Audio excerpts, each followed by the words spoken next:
आज की वीडियो एक छोटी सी एग्जाम्पल से शुरू करते हैं।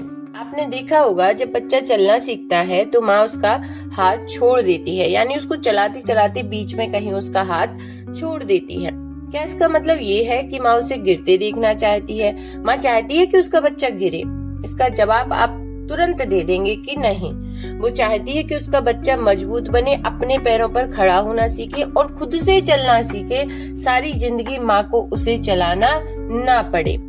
ठीक वैसे ही, ठीक उसी तरह जब भगवान आपको अकेला छोड़ते हैं, यानी कि आपकी प्रार्थना में देरी लगाते हैं और आपको ऐसा लगता है कि भगवान जो है आप बहुत देर लगा रहे हैं, आपकी जो है तुरंत मदद नहीं कर रहे हैं, आप पूरी तरह टूट चुके हैं, आप रो रहे हैं, दिल भारी है और बस एक ही बात क्या, वो शिकायत है कि भगवान अब मैं सह नहीं पा रही हूँ। लेकिन चारों तरफ खामोशी होती है, ना तो कोई ऐसा आपको संकेत मिलता है जिससे आप समझ सकें कि भगवान सुन भी रहे हैं या नहीं, ना कोई चमत्कार, ना कोई जवाब। और तब दिल में एक ही सवाल उठता है कि क्या भगवान मेरी सुन रहे हैं या नहीं। तो इसका जवाब मैं आपको यहाँ देने वाली हूँ, जो शायद पहले कभी आपने ना सुना हो। देखिए, भगवान की खामोशी उनकी दूरी नहीं होती, वो उनकी सबसे गहरी उपस्थिति होती है।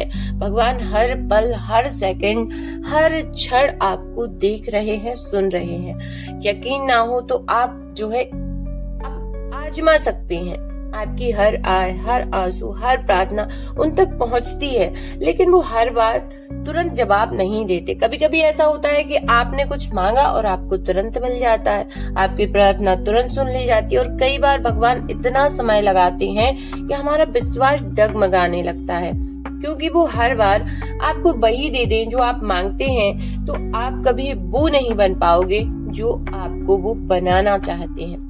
कभी सोचा है जो चीज आपने बहुत चाही वो नहीं मिली, लेकिन कुछ समय बाद समझ आया कि अच्छा हुआ वो नहीं मिला, वो संयोग नहीं था, वो भगवान का निर्णय था। भगवान आपकी इच्छाओं को नहीं, आपकी जरूरतों को देखते हैं। और कई बार आपकी सबसे बड़ी जरूरत होती है टूटना, बिखरना और फिर खुद को नए रूप में बनाना। जब आपकी दुनिया बिखरती है तो समझ लीजिए भगवान आपके लिए नई दुनिया बना रहे होते हैं। बस उस समय आपको कुछ भी गलत नहीं करना है, गलत रास्ता नहीं चुनना है, सिर्फ भगवान की शरण में जाना है, सरेंडर मोड में चले जाना है और उन पर पूरा भरोसा बनाए रखना है। सिर्फ इतना करने मात्र से आपकी जो है परिवर्तन आपके जीवन में हो सकता है। जब आपके अपने साथ छोड़ देते हैं तो ये सजा नहीं होती, ये संकेत होता है कि अब आपको अपने असली सहारे से मिलना है, और वो सहारा है भगवान।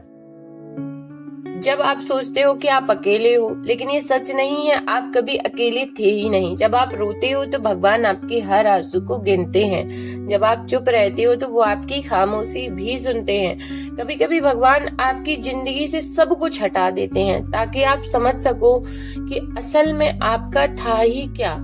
और तब आपको एहसास होता है कि मेरे पास सिर्फ भगवान है और वही मेरे लिए काफी है। लिटरली यहाँ पर ना, ये आपको बोलते बोलते यानी कि समझाने के लिए मुझे मेरे भी आंसू आने लगे। मुझे ऐसे लग रहा है कि सच में अब मैं यहाँ पर तो बता ही नहीं सकती हूँ। और जब ये एहसास आ जाता है ना तो जिंदगी बदलने लगती है।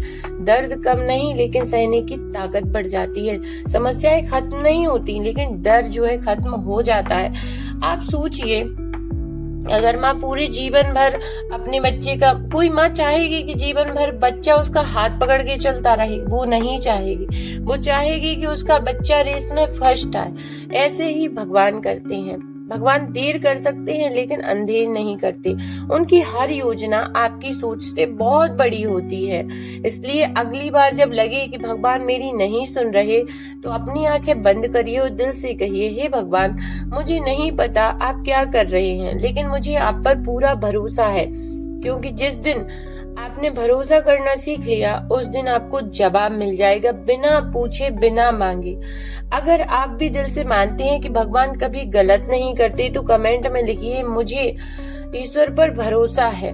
और इस संदेश को उन तक जरूर पहुंचाइए जिन्हें आज इसकी सबसे ज्यादा जरूरत है, क्योंकि कई लोग ऐसे हैं दुनिया में जो बहुत डिमोटिवेट हैं, जिनकी उम्मीदें टूट चुकी हैं, सपने बिखर चुके हैं, अपने साथ छोड़ चुके हैं और वो सच में बहुत अच्छे व्यक्ति हैं। बस उन्हें सही मार्गदर्शन की जरूरत है। उन्हें जरूरत है कि भगवान के संदेश उन तक पहुंचे, ताकि उनकी उम्मीद जगे, भगवान पर उनका भरोसा बढ़े। और जब भगवान पर भरोसा बढ़ेगा ना, तो वो जिंदगी को दोबारा जीना शुरू कर देंगे।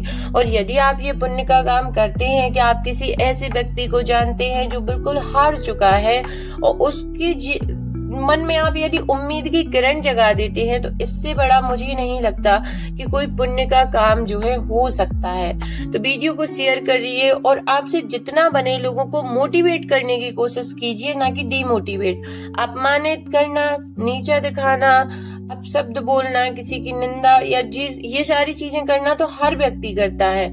आपको भीड़ से कुछ अलग करना है, आपको लोगों को मोटिवेट करना है, उनके मन में उम्मीद जगानी है। भले आप कोई हारा, निराश, उदास, रोता हुआ व्यक्ति है, भले आप उसे झूठ बोलकर हंसा दें, झूठ बोल बोलकर उसके जीवन में जो है आप उम्मीद जगा दें, लेकिन उम्मीद जगा दें ताकि वो व्यक्ति दोबारा जीना शुरू कर सके, क्योंकि व्यक्ति जीता ही उम्मीदों पर है। जब किसी की सारी उम्मीदें टूट जाती है ना, तो वो व्यक्ति जीना छोड़ देता है। तो यदि आपके आसपास कोई ऐसा व्यक्ति है तो उसका ख्याल करें और उसके जीवन में आपसे जितना बन सके उसको मोटिवेट करने की कोशिश करें, ना कि उस पर हंसें, ना कि उसकी बुराई करें। ये सारी चीजें ना करें, क्योंकि आपको नहीं पता कौन किस मानसिक तनाव से गुजर रहा है। तो कमेंट में हर हर महादेव जरूर लिखिए और ये वीडियो जरूर शेयर करिए ताकि लोगों तक पहुंच सके और लोग जो है मोटिवेट हो सकें। हर हर महादेव।